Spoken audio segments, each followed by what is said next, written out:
All right, so this is the day after, no, 2 days after Christmas. So, as you know, we have been doing here at Mal Productions, we've been doing a year-long, trying to do a year-long celebration on Jeddah Tales of the Toshigawa. We've been doing it for 25 years, so it's a long time. Here today, I just wanted to be able to kind of come on and kind of show you guys the realization of some of the things that goes on in the world of what we do. As you can see, for this episode of Wade's World, I'm by myself. I'm doing Wade's World by myself. A little bit of a serious episode. And the reason why is just because I'm kind of in this breaking kayfabe. If you know what kayfabe is in wrestling terms, it is when you actually are not following the script of the wrestling show. You are actually doing you're going off script. How we got on this subject anyway. My son Anakin, we were talking in the car, and he was saying, you know, we were talking about the ups and downs of trials and tribulations of being able to do, especially in this social media area, being able to do, you know, comics online. And he was like, well, you should talk to people, tell people about it. Usually I'm very, very, very not guarded or secretive. It's just that I try to come off as being very, very professional. And professionalism, especially as a black guy in professionalism doing comic books, you get too emotional or too truthful about your approach or things that happen, you get ostracized, you get pushed away, become problematic, or you become that angry black guy or something like that, or you name the term, it happens. Anyway, so I try to be as professional as possible, but, you know, I got to thinking, yeah, you know, past this last year, you know, 2025, trying to be able to celebrate 25 years of doing a comic has been hard. I knew going into this year, you know, politically, socially, it was going to be tough to be able to celebrate the fact that, you know, an indie comic book that me and my wife and my best friend Kevin Williams, you know, we actually put our souls and hearts into, we've been able to sustain for 25 years. It's a long time. Turns out that's not the case. Not saying that everything in 2025 was bad. Some really cool things happened in 2025, but some things as we round out this year didn't kind of go to plan. My son wanted to ask me questions. I mean, five questions that he thought that I should be able to answer and kind of clear up and let people know the truth about some of the things that go on in what we do. All right, so I'm going to read those 5 questions and I'm going to give you answers as truthfully as I possibly can. The question says, what is it like to be a black author without a black main character? That's huge, right? I guess the first time I really felt weird about it was when I was at San Diego Comic-Con. This was years ago. And a young lady that read the books and stuff came up to me, and she could not believe that I was actually Martheus Wade. She thought Martheus Wade was like a Japanese guy or something like that. And I was like, had to, you know, convince her, look at my badge. I'm Martheus Wade. You've been reading the book. You know what I mean? That was before years. I don't say the internet was around, but I mean, social media wasn't so, you know, so congested and small feeling. Ever since then, it's been this heightened awareness that's been kind of thrown at me that I've had to be able to like navigate.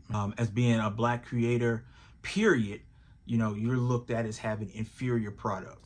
Or for one, if they do come up to you at conventions, they end up going and, you know, saying like not taking what you do really seriously. You know what I'm saying? They'll go everywhere else except coming up to your booth and stuff like that.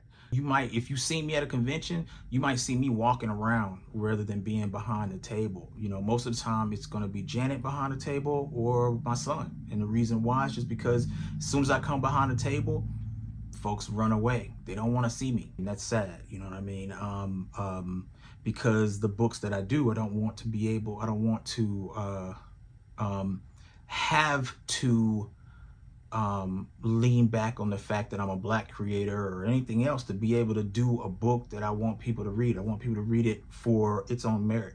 So on the flip side of that, though, do I have support from the black community? Not really. And this is going to be controversial. So, you know, it's my experience. It's not everybody's experience, right? Here in Memphis, it's different. Most of the times they support me. You know what I mean? I have had times where, online folks will be like, that dude right there, he ain't really part of the community. He ain't really black. You know what I mean? He's not a black creator. He doesn't do black things. You know what I mean? So his manga inspired art is not, black manga, black inspired art. So we're not gonna get with it. You know what I'm saying? I'll tell you a little story. Okay, so I was a part of a group of black businesses here in Memphis. And what we did was we got together and we talked about ways to be able to help each other and further the community, be able to do big things inside the community, artistic things, right? I was so gung-ho about being part of that. You know what I mean? My dream was to be able to make a studio where I can have interns that grew up like me in the hood. You know what I'm saying? Grew up in the hood, had big dreams, didn't have outlets, but they did have the will to be able to do stuff, to show their art, and get those kids be able to do internships with me. And then if they want to stay with me, I could be able to hire them on. And if they didn't want to stay with me, I could at least be able to refer them, say, hey, go over here or go over there, man. That's the thing that I didn't have, right? I want to do that. That was my thing. I want to build it here in Memphis, right? And after going to meetings and stuff like that, one day one of the meetings turned to me, right? And they were like, the person that was over it told me, just point blank, how disappointed she was that I was, when she met me, because she saw that I was a black dude that had a character that was a 14-year-old Japanese girl. You know what I mean? And like my heart sunk. I tried to suck it up, and I stayed there the whole time, while everybody was just kind of like, you should have did this, you should have did that. I want to see this. I want to see this from you. None of them had read the book at all, because if they had read the book, they would see that, there's deep African-American lore inside of that, you know what I mean? Inside the Japanese and American type of relationship with the Ninja Clan that I created. So, but nobody read it, you know what I'm saying? And even when I was like, hey, check this out, this is my newest book, I'm gonna let y'all see it. This is the stuff that y'all said that wasn't in the book, and it already was. I gave it to them. They didn't have anything to do with it. That was extremely, extremely hurtful. You know what I mean? It kind of killed my vibe of being able to want to do what that initial dream was. How is it being a black creator with a character that's primarily not black? The main character of the story is not black. It's difficult. It's difficult. The world is so polarized between you have to look like this and produce this thing. You have to come over here. You have to do these things. The world is so like that sometimes with creators, and it's so unflinchingly unforgiving with that it does not give it doesn't give two shits about what your dream is. So, okay, question 2 is what are some tips you'd give to up and coming artists and authors? Be patient with your art. Like, to nowadays, like I just did a seminar where I was teaching writing. And the first day of the seminar, I had kids, teenagers jump in, jump out and stuff like that. But when they found out what the work was, you know what I mean? And that it takes work to be able to do what you want to do, a lot of them just wanted to have the instant gratification of, yeah, that looks cool, on to the next thing. If you can't find the fun in the actual work process, then you probably don't want to be an artist. If you're wanting to be an artist or an author or something like that, you have to be able to do the work. That's just it. There's no way around it. No Chat GPT can help you. No AI, Gemini work can help you. If you're going to be successful, they're going to pay you for what's here, not what you can do here. How you think about your art, how you write, what is your style, how you put words together that will make people be able to visualize in their head what scene you're putting together. They're not going to pay you just because you can go and type a prompt or anything like that. So that would be my first advice. My only advice really is do the work, man. Because if you do the work, the results will come.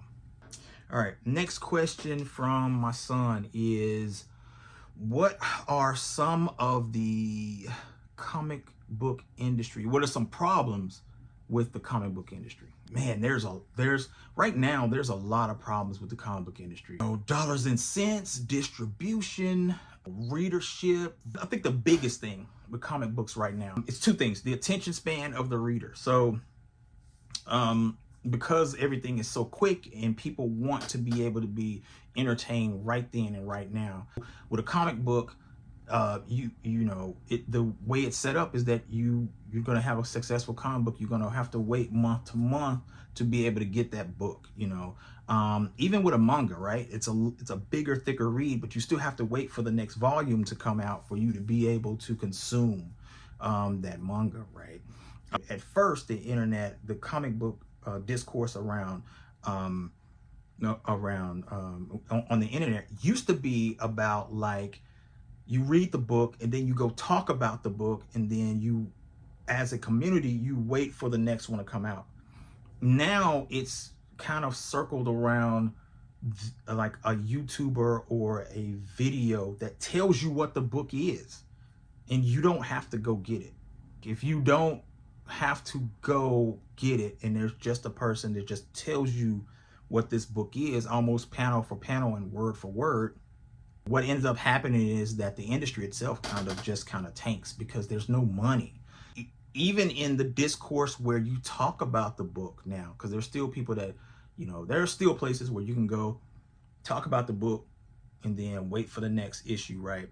There's so much negativity out there about storylines or concepts. A lot of people going at creators and stuff like that, and then creators going back at them and stuff like that. This big argument and stuff like that. It takes away from the medium. It takes away from the artistic value. It's that the online culture has changed for the internet for the worse, I believe.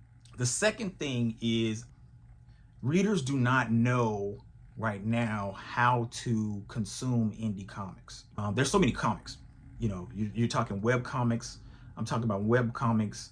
Comics from Marvel and DC, graphic novels, comics that you go to the comic book store for. That a lot of people, a lot of readers, when you see indie comic, and indie comic meaning that it's not with Marvel or DC, and it's not with Hasbro, or it's not a Hasbro property, or some type of cartoon is attached to it.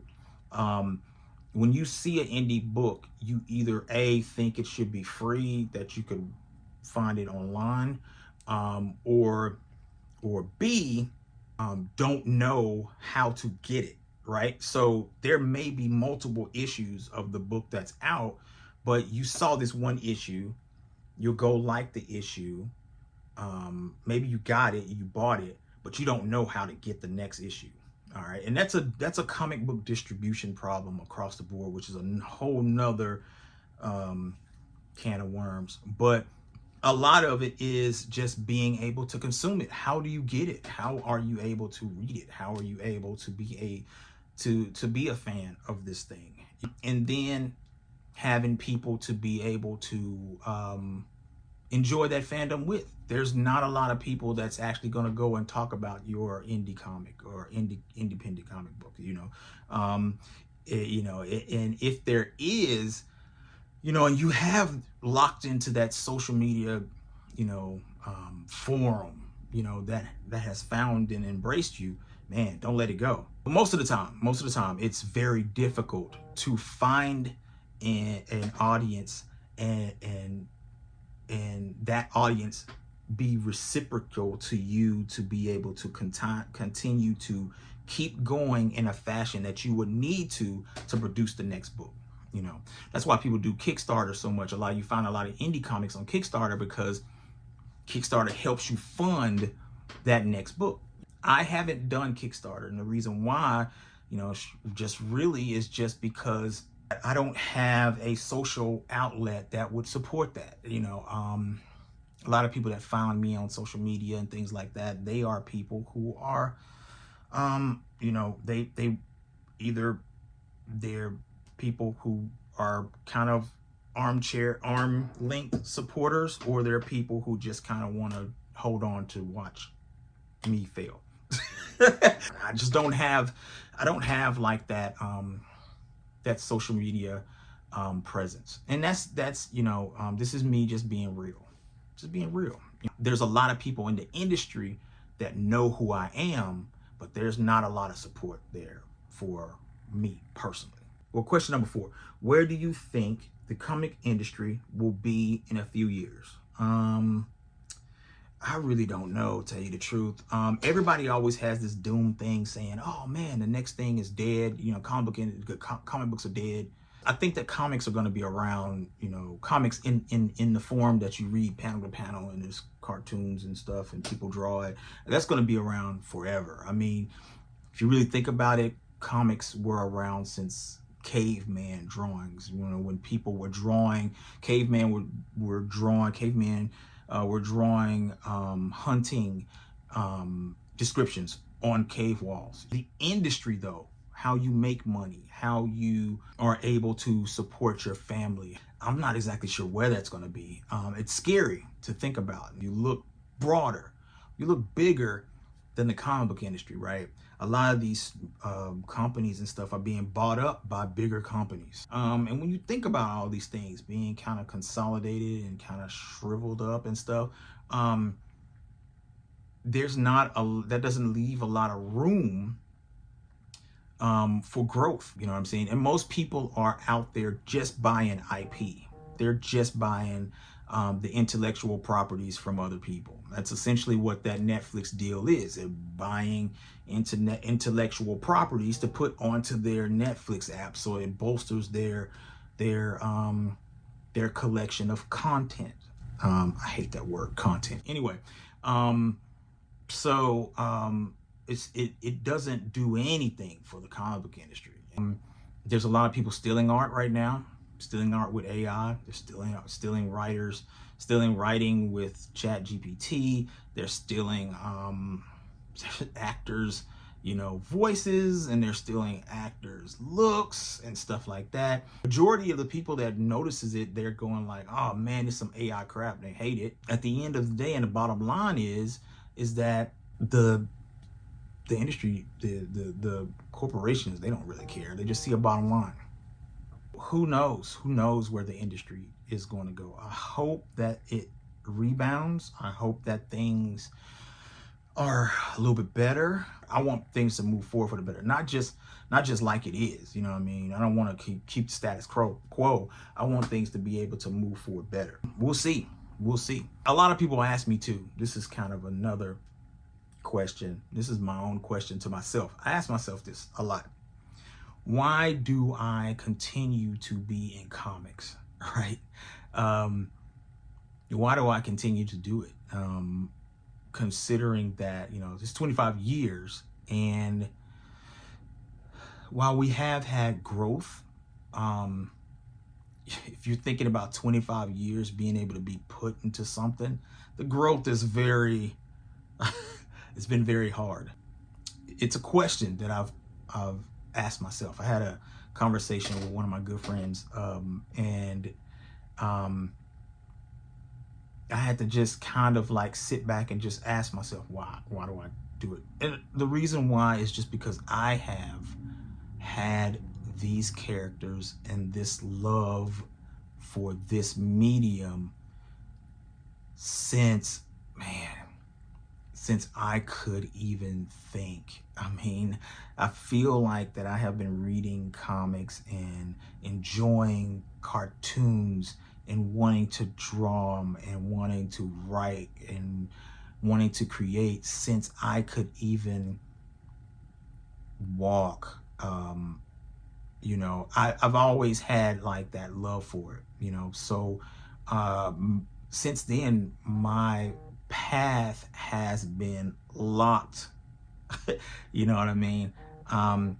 For good or not, you know what I mean? It's been locked. I've always wanted to do it. I've loved it. You know what I mean? Now other things have come along, martial arts, graphic design. I love those.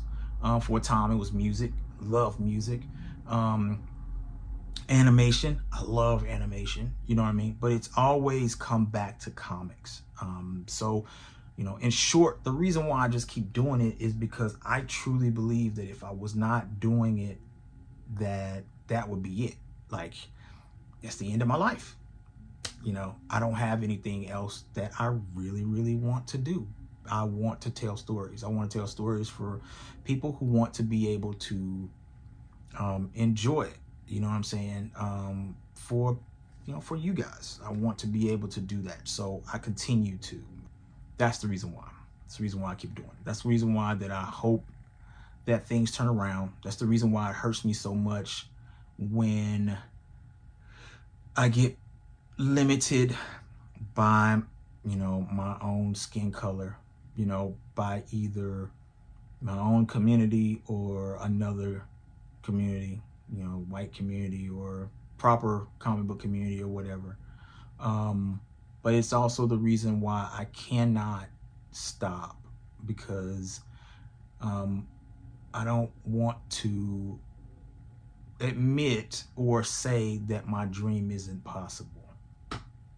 I don't want to say that, And in a lot of ways, just by me being able to publish comics and put them out and be able to kind of make a living off of it, man, that's more than a lot of people could even ask for. So just by doing that, proving the haters wrong. And I love to prove people wrong about me. So those are my questions. Those are the questions Annie can ask me. Those are the things that I wanted to be able to share. And if you have any questions, let me know. Like, comment. If you want to disagree. Like I said, this is my experiences, 25 years. So, and it's a reflection. At the end of the 25th year, how do I feel? There you go. So, like I said, like and subscribe. We got some things that are coming up still. We have our motion comic that's coming up. Talented people that I've been able to link up with, voice actors, animators, things like that. I'd love to be able to work with them. That was a dream as well. And hopefully we can be able to continue to keep funding and keep moving forward. I can find some funding, be able to get, the second episode. I plan on having 4 episodes. So I'm still building the team, still being able to kind of move forward on that. So we'll see what happens. But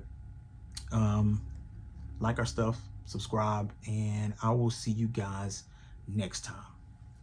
Peace.